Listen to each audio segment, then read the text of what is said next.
ሰላም ጤና ይስጥልኝ። ክቡራትና የተከበራችሁ ቲያን ግሎባል ሚዲያ ተከታታዮች የሰዓቱ ዜና አሁን ጀመረ። አብራችሁን ቆዩ።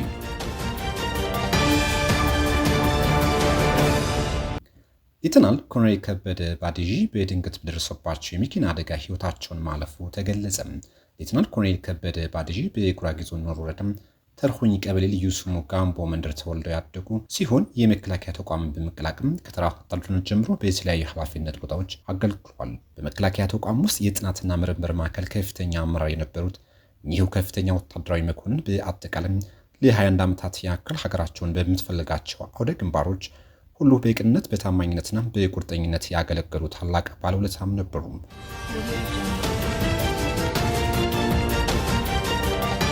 በኤርትራ በኩል ትንኮሳ ቢኖርም የኢትዮጵያ መንግስት ከሀገሪቱ ጋር የቃላት ጦርነት ውስጥ አልገባም ሲሉ የውጭ ጉዳይ ሚኒስቴር ዶክተር ጌዲዮን ጢሞቴዎስ ተናገሩ። ኢትዮጵያ ስትራቴጂክ የሆኑ የሀገር ጥቅም ጉዳዮች ስታነሳም ትኩሳታቸው የሚጨምሩ ሀገራት አሉ ያሉት ሚኒስቴሩ መንግስት በእነዚህ ጉዳዮች ላይ ያለው አቋም አይዛነፍም ሲሉ ለፓርላማ አባላት ገልጿል። ውጭ ጉዳይ ሚኒስቴሩ ይህንን ያሉት ከፓርላማ አባላት በቃል ለቀረበላቸው ጥያቄዎች ዛሬ ሐሙስ ግንቦት 28 2017 ዓ.ም በህዝብ ተወካዮች ምክር ቤት ተገኝተው ምላሽ በሰጡበት ወቅት ነው። ጥያቄ ካቀረቡት አንዱ የሆኑት የአብኑ የፓርላማ ተወካይ ዶክተር ደሳለኝ ጫኔ የኢትዮጵያና የኤርትራ ወቅታዊ ሁኔታ አንስተዋል። ኤርትራና ኢትዮጵያ ወደ ጦርነት ጅማሮ እየወሰዳቸው ያለ የቃላት ጦርነት የተጀመረ ይመስለኛል ያሉት የፓርላማ አባሉ ሁለቱ ሀገራት በአሁኑ ወቅት ያላቸው የዲፕሎማሲያዊ ግንኙነት በምን መልኩ እንደሚገለጽ ጠይቀዋል። ዶክተር ደሳለኝ ከኤርትራ ጋር ወደ ጦርነት መግባት እድል አለ ወይ ሲሉም ተጨማሪ ጥያቄ አክለዋል። ውጭ ጉዳይ ሚኒስትሩ ለዚህ ጥያቄ በሰጡት ምላሽ ከኤርትራ መንግስት ጋር የኢትዮጵያ መንግስት የቃላት ጦርነት ውስጥ አልገባም ሲሉ አስተባብሏል። ጉዳዩ የሚያሳስባቸው የሚመለከታቸው ዜጎች፣ የህዝብ ተወካዮችንም የቀድሞ የመንግስት ኃላፊዎች የራሳቸውን ምልከታ እንደሚያጋሩ ግን ሚኒስትሩ አልሸሸጉም። እነዚህ አካላት ጆሮ ሊሰጣቸው ይገባል ሲሉም አሳስበዋል።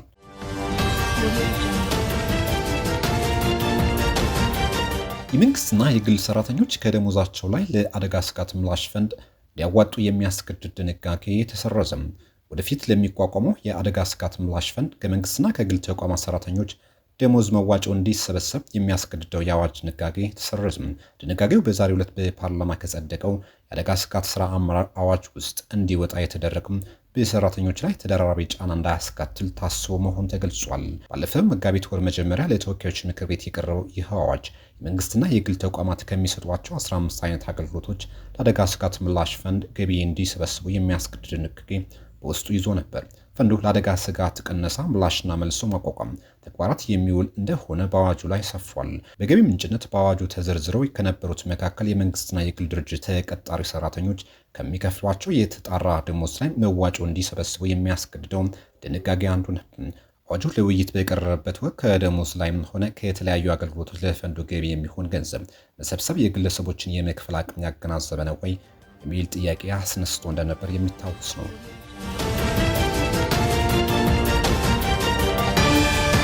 አሜሪካ ኢትዮጵያ የባህር በር ተደራሽነቷ በንግድ ስራ እንዲሁም ሰላማዊና ዲፕሎማሲያዊ በሆነ አማራጮች ለማስፋት የምታደርገውን ጥረት እንደምትደግፍ በኢትዮጵያ የዩናይትድ ስቴትስ አምባሳደር ኤቨን ማሲንጋ ገለጹ። ጉዳዩ የሀገሪቱ የኢኮኖሚ አቅጣጫ ግምት ውስጥ በማስገባት ወሳኝ መሆኑን አጽንኦት ሰጥቷል። አምባሳደር ኤቨን ማሲንጋ ኢትዮጵያ ኢኮኖሚዋ በፍጥነት እያደገ ባለበት ሁኔታና እድገቱም እንደሚቀጥል የሚያመለክቱ ትንበያዎች መኖራቸውን ገልጸው ባህር በር ተደራሽነት ማስፋት ጠቃሚ ነው ሲሉ ለኢትዮጵያ ዜና አገልግሎት ገልጸዋል። ለዚህ አይነት ጥረቶች መደገፍ የአሜሪካ መንግስትንም የኔ ኤምባሲ ወደፊትም የሚሰሩት ጉዳይ ነው ሲሉ ገልጸዋል። አክለውም ዋሽንግተን ይህን ጉዳይ እንደምትገነዘበውም ተናግረዋል። አሜሪካ ከኢትዮጵያ ጋር ስላላት ግንኙነት ሲናገሩም የአሜሪካ አቀራረብ ኢትዮጵያ በቀጠናው ስፋት ያላት ሀገር ከመሆኗ ጋር እንደሚገናኝ ተናግረው ነገር ግን ከስፋቷ የበለጠ አስፈላጊ ደግሞ በቀጠናው ላይ ያላት ተጽዕኖና ቀጠናውን እንደገናም ለማረጋጋት ያላት አቅም ነው ሲሉ አክለዋል። ይህ የዩናይትድ ስቴትስ መሰረታዊ አቀራረብ ነው ያሉት አምባሳደሩ በአፍሪካ ቀንድ ቀጠና ዩናይትድ ስቴትስ የምታደርገው ነገር ማዕከላዊ ነጥብ ይሆናል ሲሉም አረጋግጧል።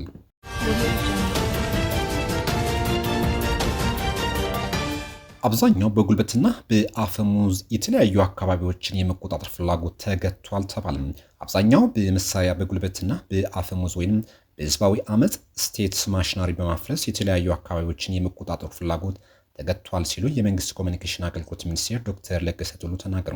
ሚኒስቴሩ አሁን ኢትዮጵያ ያለችበት የሰላም ሁኔታ ባለፉት 7 ዓመታት ይቅርና ባለፈው ወር ከነበረችበት የተሻለ ነው ብለዋል።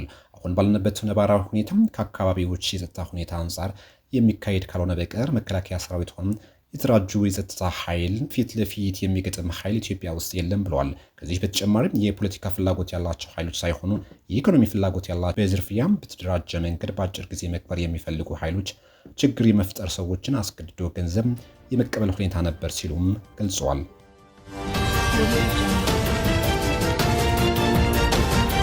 የሚኒስትሮች ምክር ቤት ለ2018 በጀት ዓመት 2 ትሪሊዮን የሚጠጋ ብር በማጽደቅ ለሕዝብ ተወካዮች ምክር ቤት መራ።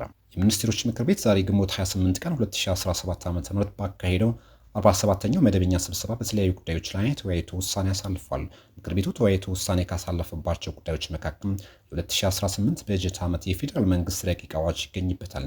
በዚህም የ2018 ዓ.ም የፌዴራል መንግስት በጀት በ10 ዓመቱ መሪ የልማት እቅድ ላይ የተቀመጡ ግቦችን ከማስፈጸም የአገር ደህንነትን ከማስጠበቅ ምርትና ምርታማነትን ከማሳደግ በተፈጥሮና ሰው ሰራሽ ችግሮችን ምክንያት የተፈናቀሉ ዜጎች ከመርዳት አንጻር የ2018 እስከ 2022 የመካከለኛ ዘመን ፊስካል ማዕቀፍን መሰረት በማድረግና የ2017 በጀት ዓመት የፕሮግራም በጀት አፈጻጸምን በመገምገም ተዘጋጅቶ መቅረቡ ተጠቁሟል። በዚሁ መሰረትም ለፌዴራል መንግስት መደበኛ ወጪዎች፣ ለካፒታል ወጪዎች፣ ለክልል የሚሰጥ ድጋፍና ለዘላቂ የልማት ግቦች ማስፈጸሚያ ድጋፍ ወደ 2 ትሪሊዮን የሚጠጋ በጀት ለምክር ቤቱ ቀርቦ ውይይት ከተደረገበት በኋላ ወደ ህዝብ ተወካዮች ምክር ቤት እንዲተላለፍ በሙሉ ድምፅ ወስኗል።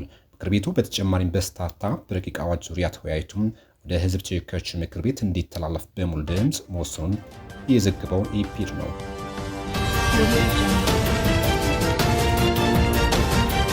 ከውጭ ትራምፕ ኤርትራን ጨምሮ በ12 ሀገራት ላይ የጉዞ እገዳ መጣላቸው ተሰማ። ፕሬዚዳንት ዶናልድ ትራምፕ ኤርትራን ጨምሮ የ12 ሀገራት ዜጎች ወደ አሜሪካ እንዳይጓዙ የሚከለክለውን አዋጅ መፈረማቸውን ዋይት ሀውስ አስታወቀ። ፕሬዚዳንቱ የጉዞ እገዳ የጣሉባቸው ሀገራት የአፍሪካ ቀንዶቹም ሀገራት ኤርትራና ሶማሊያን ጨምሮ ሱዳን፣ አፍጋኒስታን፣ ኢራን፣ ቻድ፣ ዲሞክራቲክ ሪፐብሊክ ኮንጎ፣ ሃይቲ፣ ኢራን፣ ሊቢያ፣ ኢኳቶሪያል ጊኒ፣ ማይናማርና የመን ናቸው።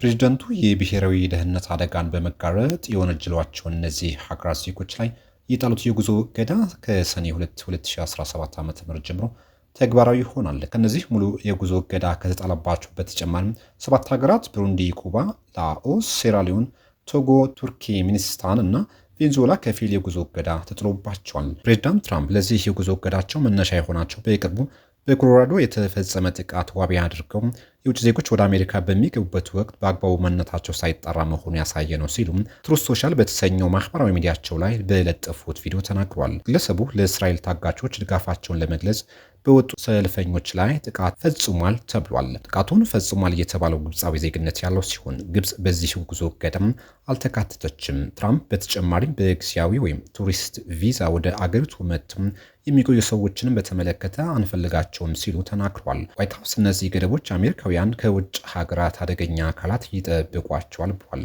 ምንም እንኳ ሀገራቱ ሙሉ የጉዞ እገዳ ቢጣለባቸውም በኢራን ውስጥ እምነታቸውን፣ ጎሳቸው ጭቆና የደረሰባቸው ላሉ ስደተኞች ወደ አሜሪካ እንዲጓዙ ተፈቅዶላቸዋል። በተጨማሪም ለትላልቅ ስፖርታዊ ዝግጅቶች የሚሳተፉ አትሌቶችንም ውስን ለሆኑ የአፍጋኒስታን ዜጎችም እገዳው እንደማይመለከታቸው ተጠቅሷል። የአንቅ ግሎባል ሚዲያ ተከታታዮች ለሰዓቱ የነበሩን ዜናዎች እነዚህ ይመስሉ ነበር።